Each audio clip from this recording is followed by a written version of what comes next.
Voltamos a falar sobre o coronavírus. A Suécia impõe restrições à população por causa da Covid-19. Samidana. Na primeira onda de Covid-19 na Europa, a Suécia foi, por assim dizer, o baluarte dos adversários das medidas de isolamento.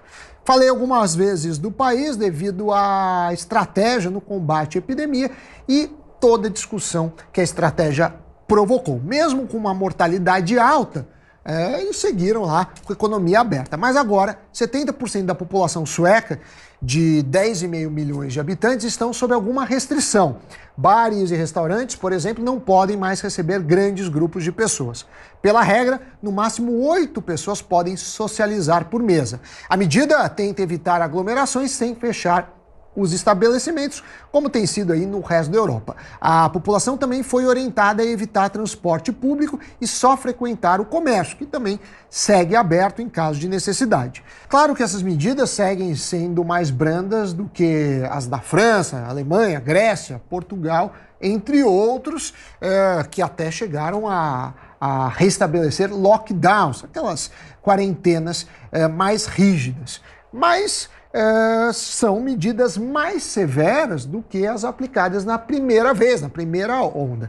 E o próprio governo sueco admite que a situação está saindo do controle. Desde a última semana de outubro, o número de casos diários supera as contaminações entre abril e junho, que tinham sido o topo da epidemia no país. No último dia 30, foram 2.800 casos em um dia, 1.100 a mais do que tinha sido o pior dia da pandemia lá em junho. Você tem que considerar a mortalidade, que segue baixa, mas não deixa de ser um alerta para as autoridades. São 8 óbitos por dia, enquanto na primeira onda de casos eram 50. Com tudo isso, o governo passou a defender menos a sua própria estratégia. Essa semana, o ministro da Saúde admitiu que as coisas estão indo na direção errada.